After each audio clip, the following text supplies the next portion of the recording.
Hôm nay mình có 24 tiếng ở Seoul, thủ đô của Hàn Quốc. Nếu có ai đó hỏi mình 24 tiếng du lịch ở Seoul có đủ không?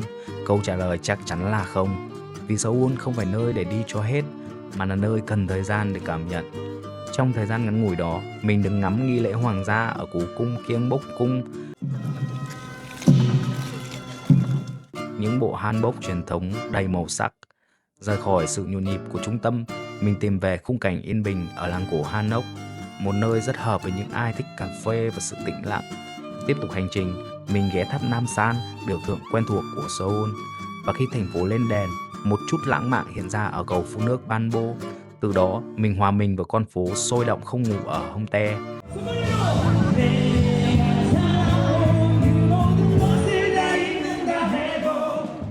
Và cuối cùng là khung cảnh hoa anh đào ngập tràn khắp đường phố thủ đô. Hành trình tuy ngắn ngủi nhưng cũng đủ để mọi người hiểu thêm một chút về Hàn Quốc, đúng không nào? Vậy nên là bắt đầu thôi. Hello, xin chào mọi người, lại là Ren đây. Nếu có 24 tiếng tại thủ đô Seoul, Hàn Quốc thì bạn sẽ đi những đâu? Mình sẽ đi đến Gyeongbok cung đầu tiên mọi người ạ. Nơi mà các vị vua Hàn Quốc thời xưa, thời Joseon ở, và những kiến trúc cổ đại ngày xưa có ở đây. Nào, hãy cùng mình đi đến khu di tích này để khám phá. May quá, mình đã không bỏ lỡ một khoảnh khắc rất đặc biệt. Mình tới đúng lúc có nghi lễ đổi gác của lính hoàng gia thời Joseon luôn mọi người ơi. Lễ diễu hành. 관람할 수 있는 어린이 관람 구역과 휠체어 이용객을 위한 특별 Lúc mình đến sân gần như là kín luôn. Khách du lịch đứng chật kín, ai cũng giơ máy quay lên để ghi lại khoảnh khắc này. Nghe nói là đến Gyeongbok cung mà không xem nghi lễ này thì coi như chưa từng tới Seoul. Một ngày ở đây có thể đón 20 đến 30 nghìn khách. Cuối tuần hay mùa cao điểm thì còn đông hơn rất nhiều.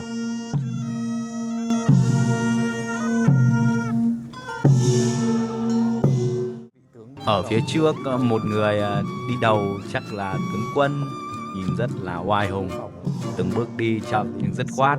Phía sau là cả một đoàn lính mặc những bộ trang phục truyền thống đầy màu sắc, mỗi màu lại đại diện cho một chức vị khác nhau. Nếu bạn là lính gác 500 năm trước, bạn có nghĩ rằng một ngày nào đó chính vị trí mình đứng hôm nay lại trở thành niềm tự hào để cả thế giới chiêm ngưỡng không?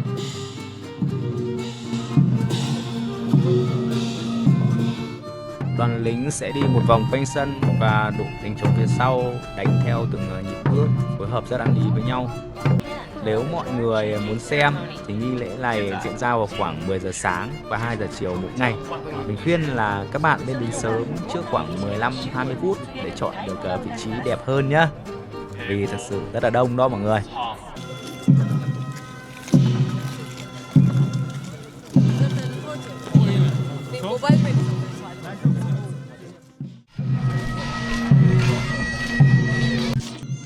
Sau khi biểu diễn xong thì cả đoàn lính lại di chuyển để trở về phía hoàng cung. Buổi chiều lúc 2 giờ lại sẽ diễn ra một nghi lễ đổi lính gác nữa, như thời Joseon đấy mọi người.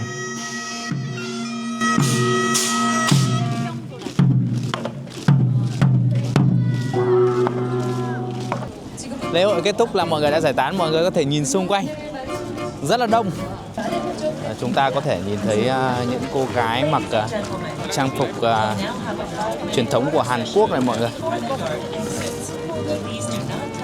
Có những cô gái mặc trang phục của hoàng hậu ngày xưa nhỉ. Mình đang tìm xem là cái trang phục của hoàng hậu ngày xưa họ sẽ mặc như thế nào nhỉ. Đây là vị vua, đây trang phục vị vua, đây là áo đỏ này. Đúng không? Vị quan đấy ạ, đây là vị quan. Phần sân rộng này chính là quảng trường chính của hoàng cung ngày xưa, nơi diễn ra rất nhiều nghi lễ quan trọng dưới thời Joseon. Diện tích ở đây khá lớn, được lát đá và chia thành từng khoảng rất rõ ràng. Đây là cổng chính của Gyeongbok cung. 여러분께 안내 말씀드리겠습니다. Ngước lên nhìn một chút, mình mới thấy phần trần cổng này hoa văn được vẽ chi tiết, màu sắc nổi bật. Ở giữa là linh vật, xung quanh là đường nét lượn rất sống động. Mọi thứ không chỉ là trang trí mà còn mang một ý nghĩa quyền lực và sự bảo vệ của hoàng cung ngày xưa.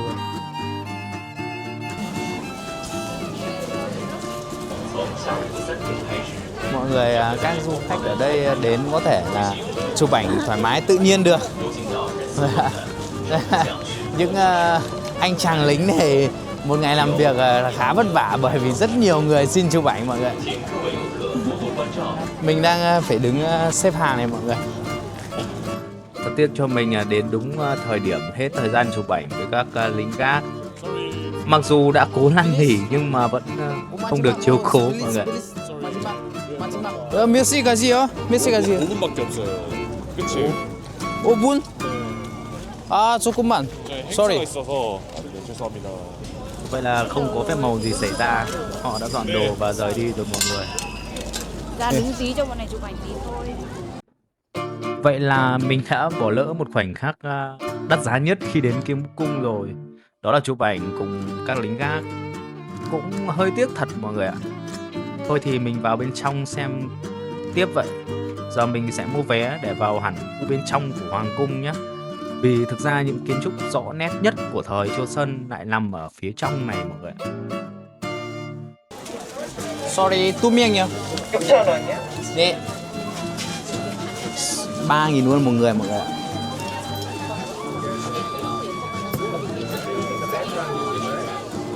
네, 감사합니다. Vé đây mọi người.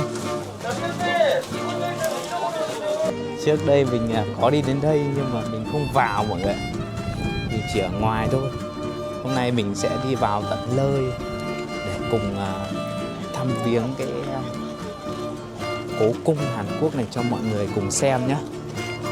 Kìa, ngay trước cổng hoàng cung mình thấy xuất hiện rất nhiều hoàng tử, công chúa luôn. Nhìn kỹ thì thấy các bạn du khách đến từ nhiều nơi, cả châu Âu, châu Phi đang mặc hanbok và hóa thân vào những nhân vật thời xưa đấy mọi người. Mình phải xếp hàng mọi người nhé. Có một điều đặc biệt là nếu mặc bộ hanbok vào tham quan hoàng cung thì sẽ được miễn phí vé vào cửa đó mọi người. Nhiều người sẽ thắc mắc là tại sao hanbok lại được miễn phí đúng không? Thực ra đây là cái cách để Hàn Quốc khuyến khích mọi người trải nghiệm và văn hóa truyền thống của họ. Khi du khách mặc hanbok trong không gian hoàng cung sẽ trở lên đúng chất hơn, giống như quay lại thời Joseon ngày xưa vậy mọi người. Vừa quảng bá văn hóa vừa tạo trải nghiệm cho du khách, nên họ miễn phí cũng là điều dễ hiểu thôi.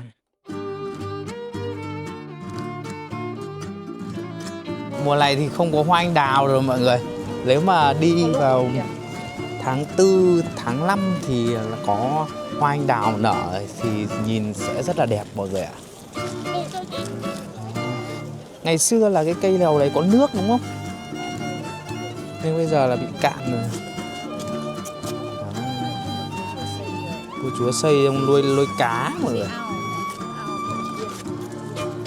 Đó. Ở đây là đã xuất hiện những cái nụ hoa chuẩn bị đơm bông kết trái rồi mọi người.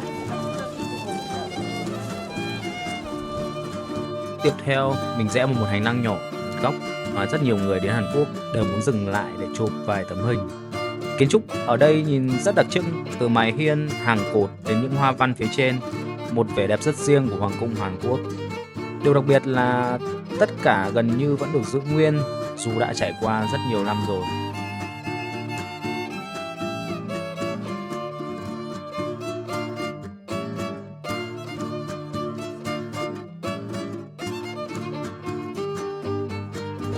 Ngày xưa thời vua chúa ngày xưa là các công chúa là tóc các công chúa không có màu vàng đâu mọi người. Thời nay thì các công chúa là màu vàng, màu xanh, màu đỏ. Đeo cả kính. Chúng ta đang tiến dần đến cung vua. Hôm nay cung vua mở này mọi người. Hôm nay cung mở rồi mọi người. Đẹp quá. Chúng ta phải tiến nhanh đến vào trong cung, không thì sắp đến giờ đóng cửa rồi mọi người ạ. Thử tưởng tượng một chút, nếu tất cả mọi người ở đây đều mặc hanbok thì sẽ như thế nào nhỉ? Có lẽ lúc đó không gian này sẽ chẳng khác gì đang quay lại thời Châu Sơn ngày xưa đâu mọi người. Chỉ thiếu một chút nữa thôi là mình đã cảm giác như đang sống ở thời đó rồi. Đó, vì mình là thường dân nên là mình chỉ có thể đi lối này thôi mọi người. Lối chính kia để dành cho các vị tướng ấy. Ồ, kiến trúc này tuyệt vời đấy mọi người. Thời xa xưa mà xây dựng được kiến trúc như này thì cũng là một kỳ tích rồi đấy mọi người. Ai đã mang những hòn đá này lên mọi người? Rất nhiều đá và lặng đấy mọi người.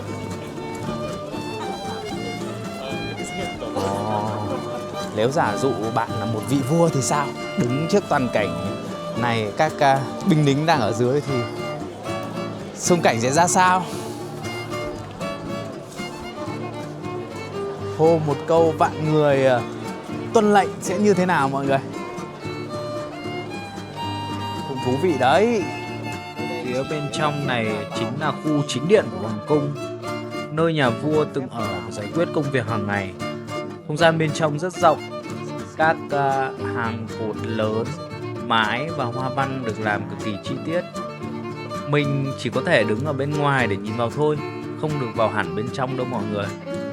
Chỉ cần đứng từ đây đủ cảm nhận được sự trang nghiêm của nơi này. Những kiến trúc từ ngày xưa mà đến bây giờ vẫn còn đẹp, vẫn còn giá trị, nên việc được UNESCO công nhận cũng là một điều rất dễ hiểu, đúng không?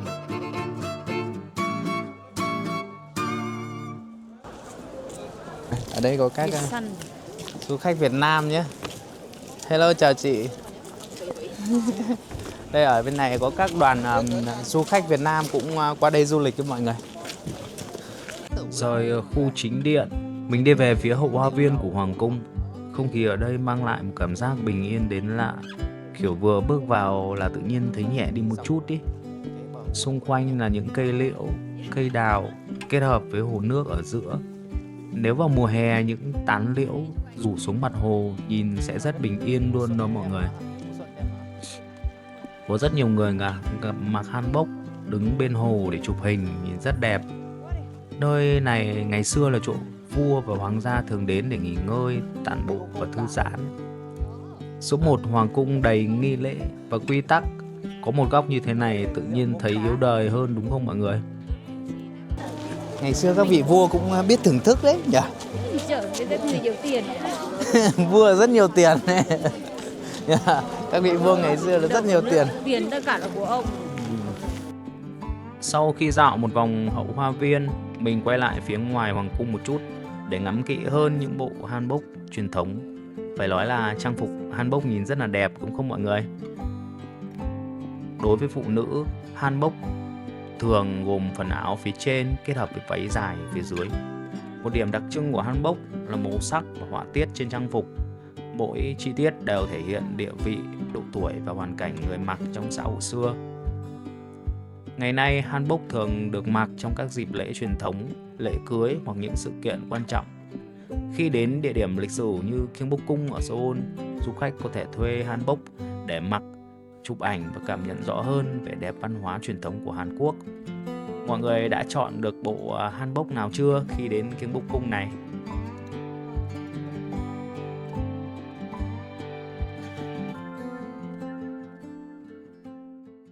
Vì vừa nãy là mình vào trong cố cung mất tầm 2 tiếng thì tiền gửi xe là 6.200 won mọi người ạ.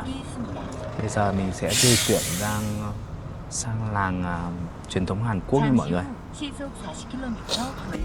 Đây là góc nhìn từ bên ngoài đường vào cố cung Gyeongbokgung đó mọi người. Nhìn từ xa thì có vẻ nhỏ thôi, nhưng khi đứng gần rồi mới thấy nó rất rộng và hùng vĩ. Tạm biệt Gyeongbokgung nhé. Một nơi lúc nào cũng nhộn nhịp và cũng có thể xem như trái tim của Hàn Quốc vậy. Tạm biệt cố cung nhé. Gyeongbokgung bye bye. Mình đang có mặt tại ngôi làng truyền thống Hanok ở quận Eunpyeonggu mọi người ạ. Địa chỉ mình sẽ để ở dưới nhé mọi người. Nơi đây vẫn còn lưu giữ rất nhiều ngôi nhà Hanok có tuổi đời hàng trăm năm mọi người ạ. Những mái ngói cong, con đường nhỏ nhắn và bức tường đá tạo lên một không gian rất yên bình, giống như quay lại Hàn Quốc thời xưa vậy mọi người. Điều thú vị ngay trong ngôi làng cổ này là có rất nhiều quán cà phê nhỏ xinh. Tiếp theo mình ghé vào một quán cà phê nhỏ để vừa uống nước vừa ngắm cảnh một chút. Vì đây là một địa điểm khá nổi tiếng và cũng rất yên tĩnh nên lúc nào quán cũng đông khách. Muốn vào được bên trong thì phải chờ có chỗ trống mới được mọi người. Có khi chỉ để ngồi khoảng 30 phút thôi, nhưng nhiều người sẵn sàng vẫn chờ cả tiếng đồng hồ. Đó là chuyện rất bình thường ở đây. 자리 없어요. 자리 없어. 예약해야 돼요. 밖에다 대기할 준비 있어요. 네네, 했어요. Mình thấy tầng 4 có khá nhiều người đang chờ ngoài cửa nên quyết định là xuống tầng 3 xem sao. Tầm nhìn thì không bằng tầng 4 nhưng mà vẫn kín chỗ. Thế là phải đứng chờ tiếp bên ngoài. Cũng hơi mệt một chút nhưng mà thôi, đã đến đây rồi thì cố chờ vậy. Sau khi chờ khoảng 30 phút, cuối cùng mình cũng được vào quán. Nhưng mà vẫn hơi buồn một chút vì không còn chỗ ngồi cạnh cửa sổ. Quán bên trong thì khá yên tĩnh. Đứng từ đây có thể nhìn xuống khung cảnh làng cổ phía dưới. Xa xa là núi Bukhansan, nhìn rất cổ kính. Dù không có chỗ view đẹp để chill, nhưng thôi, đã vào được rồi thì cũng ổn. Mình gọi tạm một đĩa gà chiên sốt chanh, ăn cho đỡ buồn vậy.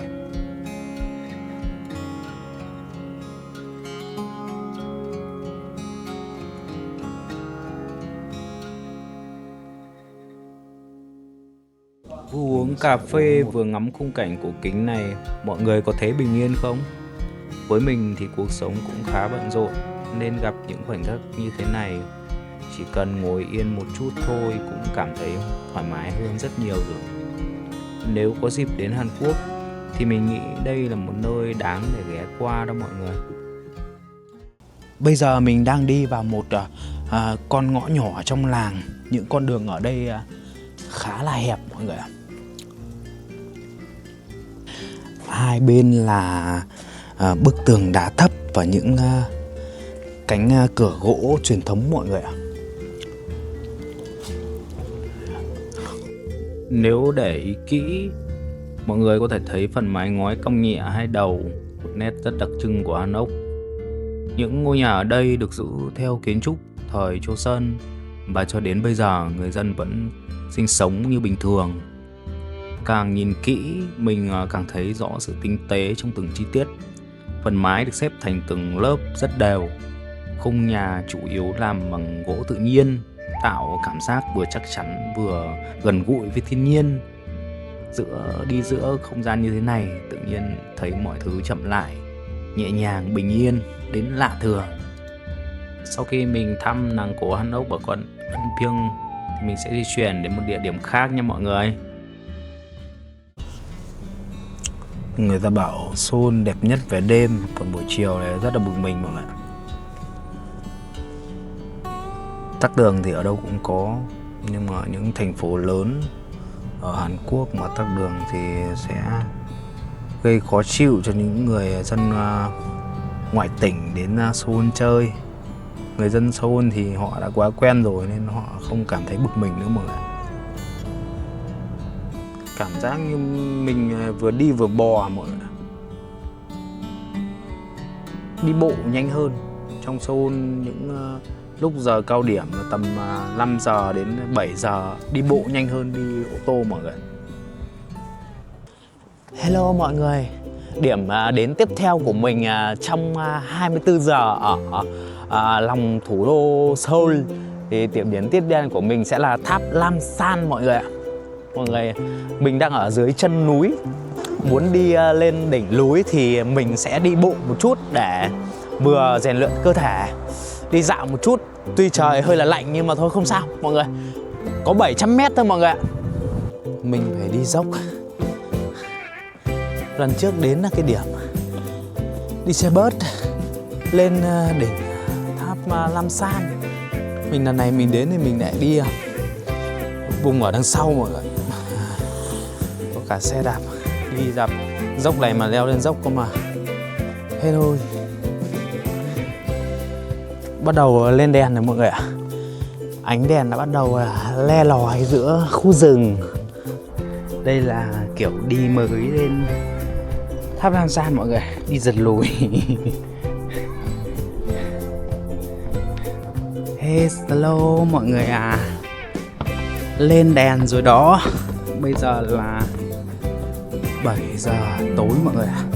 Tháp Nam San Tower một chút nữa thôi sẽ lên những ánh đèn lấp lánh cho chúng ta chiêm ngưỡng mọi người ạ. Mình đang trên con đường leo lên núi, chưa lên đến nơi mọi người ạ. Bên cạnh là khu rừng. Người Hàn họ xây cái đường gỗ bằng phẳng để người xuống núi có thể đi lại dễ dàng. Ok mọi người, vậy là mình đã leo đến chân núi tháp Nam San rồi. Phía sau mình là khu bến xe buýt để mọi người đi xuống núi. Còn bây giờ là mình sẽ lên cái tháp Nam San kia mọi người. Bây giờ ánh đèn nó đã le lói thắp sáng rồi mọi người ạ. Còn một chút ánh nắng của hoàng hôn kìa phía xa xa. Bây giờ là trời đang bắt đầu tối, bây giờ là 7 giờ tối mọi người. Mọi người đang chờ xe buýt để đi xuống dưới, còn mình mới bắt đầu đi lên mọi người ạ. Đa số người đi xuống núi vào buổi tối này đều là người nước ngoài mọi người ạ. Còn người Hàn người ta vẫn lên đi dạo bình thường ở trên núi này vào buổi tối. Bây giờ là 7 giờ mọi người ạ, 7 giờ tối mọi người nhé.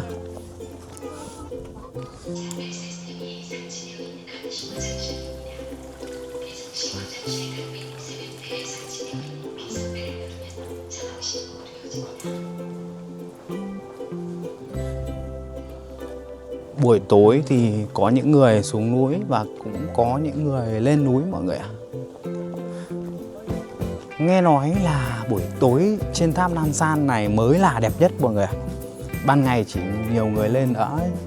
Chúng ta đi tí nữa sẽ đi cùng lên đỉnh cao nhất để ngắm thành phố Seoul ở trên cao nhé mọi người. Sẽ rất là đẹp đấy mọi người. Ở đây có 5 tầng mọi người nhé. Tầng 1 là bán cà phê.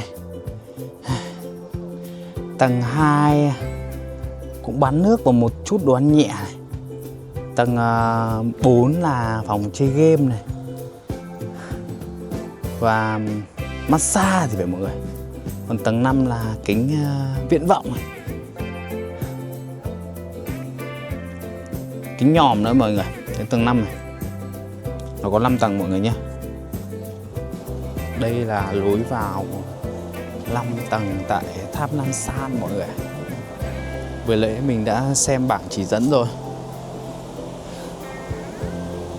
Đây là tầng 2 mọi người, ăn nhẹ ở đây nhé. Tầng 1 là uống cà phê.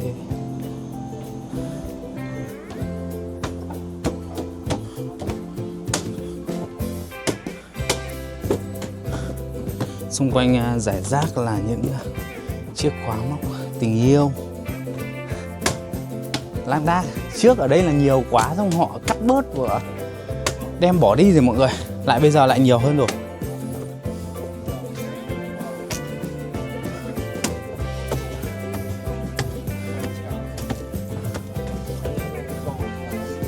Đây là toàn là tiếng Hàn mọi người. Chưa thấy tiếng Việt, tiếng Trung Quốc hay tiếng Nhật Bản nào. Toàn tiếng Hàn thôi mọi người. Seoul Tower Plaza.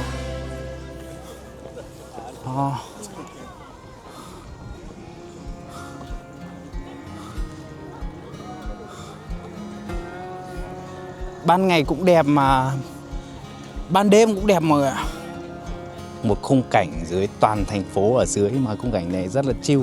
Ai cũng muốn đứng ở đây để chụp ảnh mọi người ạ.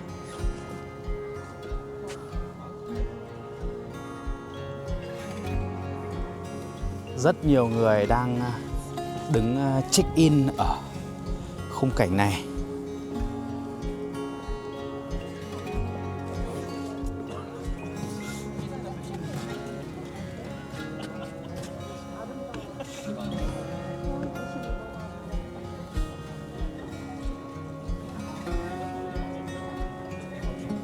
Vậy là mình đã đến tháp Namsan Tower. Đây là cái biểu tượng rất đặc biệt của Seoul. Mọi người có thể nhìn buổi tối mọi người. Ở trên đây thì sẽ ngắm được toàn cảnh của khu thành phố Seoul, mà ai đến du lịch tại điểm này cũng đều muốn ghé thăm ít nhất là một lần mọi người. Mọi người có thể thấy hàng ngàn chiếc ổ khóa tình yêu được treo trên hàng rào xung quanh tháp mọi người. Đây là một hoạt động nổi tiếng đối với các cặp đôi đến Namsan Tower ở Seoul, dành cho những đôi đang yêu nhau, sẽ yêu nhau, khẳng định tình yêu mọi người ạ. Có những móc khóa đã tồn tại ở đây rất lâu rồi, dính rất nhiều vết bẩn và bị hao mòn theo thời gian mọi người. Nhưng tình yêu của họ chắc vẫn tồn tại suốt bao năm tháng. Có cả người nước ngoài ở đây cũng khẳng định tình yêu ở đây rất là nhiều mọi người. Các cặp đôi thường viết tên của mình lên chiếc khóa, sau đó treo nó ở đây như một lời hứa rằng tình yêu của họ sẽ bền chặt và không bao giờ rời xa nhau. Sau khi khóa lại thì mọi người sẽ ném chiếc chìa khóa đi để tượng trưng cho việc tình yêu của họ sẽ mãi mãi là được khóa chặt, không được mở ra mọi người ạ. Trước đây mình nghe đồn là người ta đã tháo bỏ những chiếc khóa tình yêu ở trên tháp Namsan này vì quá nhiều. Nhưng mà đó chỉ là tin đồn thôi mọi người. Đến hôm nay mình quay trở lại đây là mình thấy những chiếc khóa vẫn còn ở đây. Thì là những cái lời nói kia chỉ là tin đồn mọi người ạ. Chính vì vậy mà khi nhìn xung quanh mọi người sẽ thấy hàng ngàn chiếc khóa với đủ màu sắc khác nhau. Nó tạo lên khung cảnh rất là đặc biệt, dấu ấn riêng tại Seoul, Hàn Quốc mọi người ạ. Lãng mạn cả ngoài đời lẫn trên phim.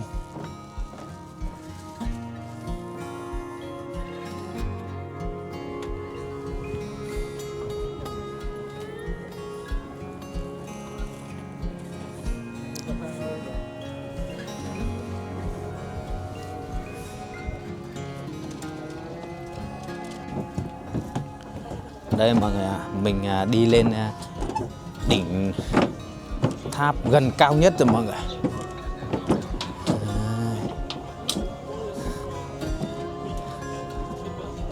Nơi đây cũng có rất nhiều ổ khóa, móc khóa treo ở đây, như ở phim Hàn mọi người ạ. Đây là cái tòa nhà của tháp mọi người.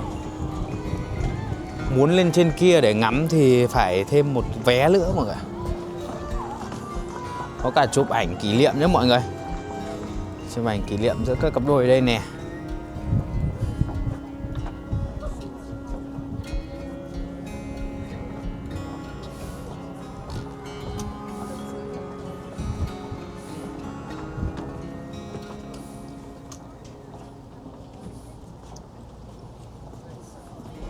Mình cùng ngắm thành phố trên Seoul dưới góc nhìn trên cao nhé mọi người.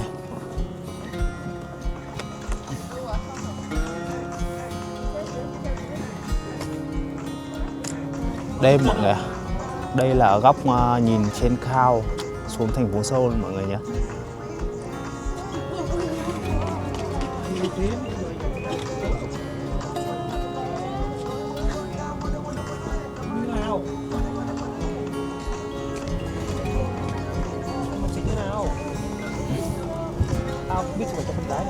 Ở đây là có cái ống nhòm đấy mọi người.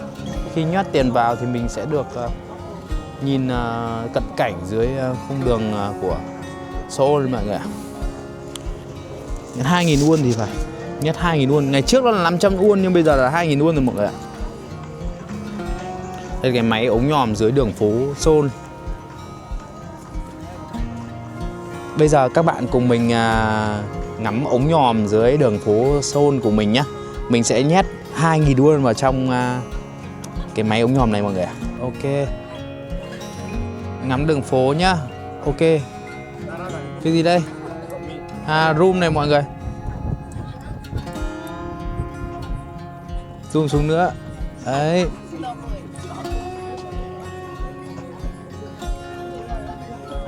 Đường phố nè.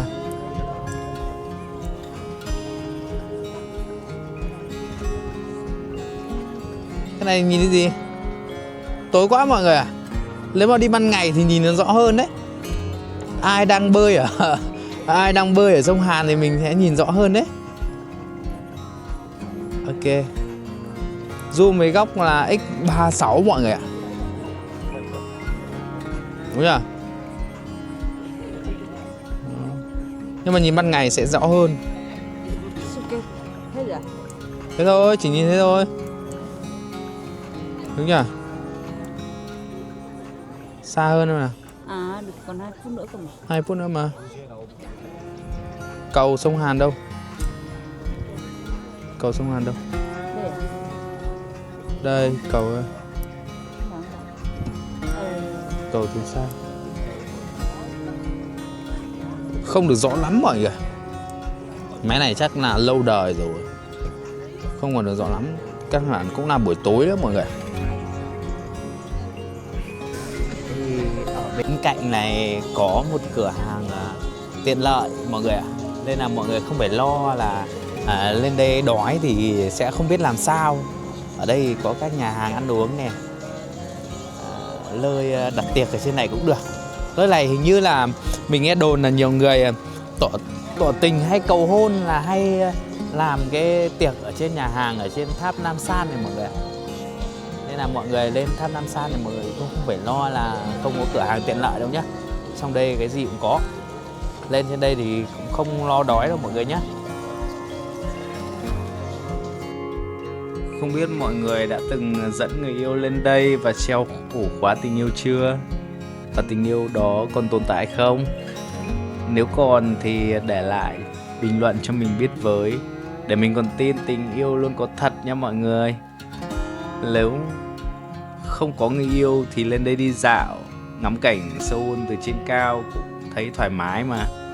Không khí trên này khá trong lành, đi bộ một chút thôi cũng thấy nhẹ người hẳn.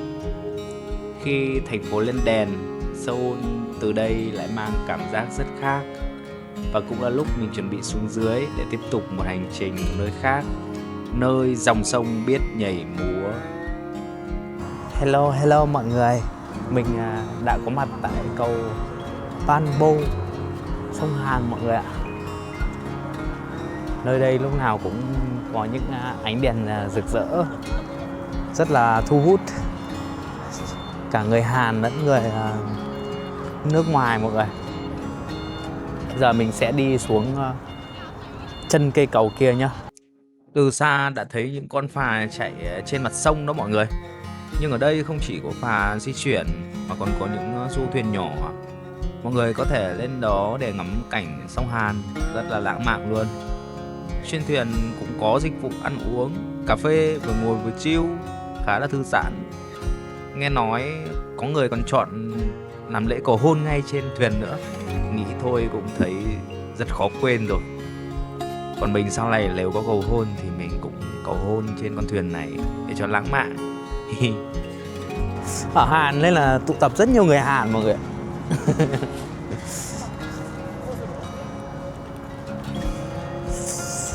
Mấy giờ bắn nhỉ?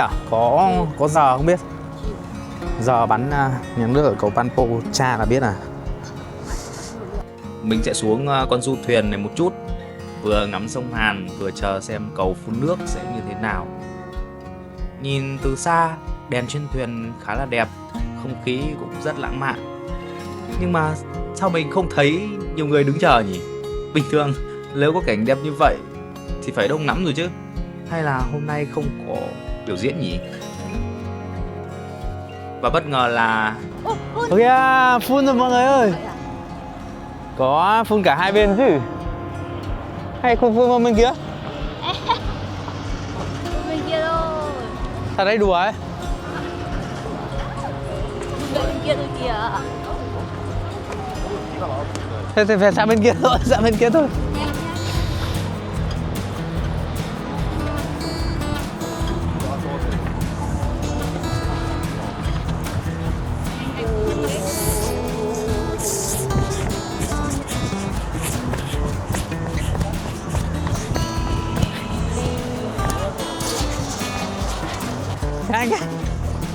Mọi người thấy nước chưa? Mọi người thấy chưa? Mọi người thấy nhạc và nước chưa mọi người?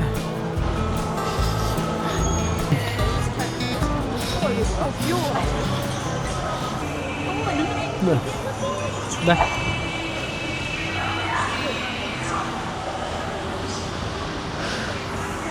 Đằng sau mình là cầu An Bô mọi người.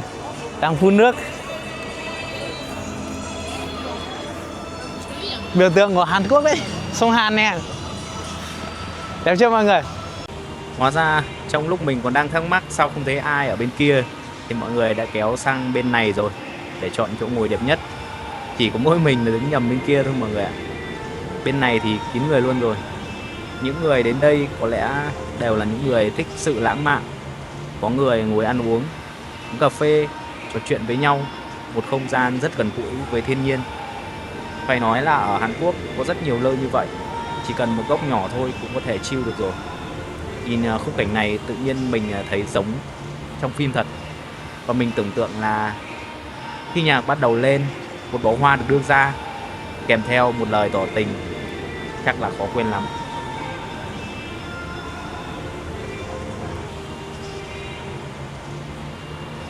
Góc này đẹp cực luôn, ôi đẹp lung linh luôn, tuyệt vời. Nhạc bắt đầu vang lên, từng dòng nước từ trên cầu Banbo phun xuống, chuyển động theo đúng giai điệu của nhạc. Mọi người ngồi rải rác dọc bên bờ sông, ai cũng sẽ chọn cho mình một góc nhìn đẹp nhất để ngắm trọn khung cảnh này. Không chỉ khách du lịch mà ngay cả người Hàn Quốc cũng đến đây rất là đông. Có lẽ họ cũng rất tự hào về cảnh đẹp này. Nếu có dịp tới đây, mọi người có thể chuẩn bị sẵn một tấm thảm nhỏ, một chút đồ ăn hay đơn giản là một ly cà phê. Vì khi đã ngồi xuống rồi thì chắc sẽ muốn ở lại lâu hơn một chút đó mọi người. Nhất là vào mùa hè, không khí rất đẹp và đông tới mức có khi không còn chỗ đẹp để mà đứng nữa luôn. Có lẽ đây là một trong những khoảnh khắc đẹp nhất của Seoul về đêm, phải không mọi người? Ok, tạm biệt Banbo nha. Tạm biệt Banbo. Bye bye.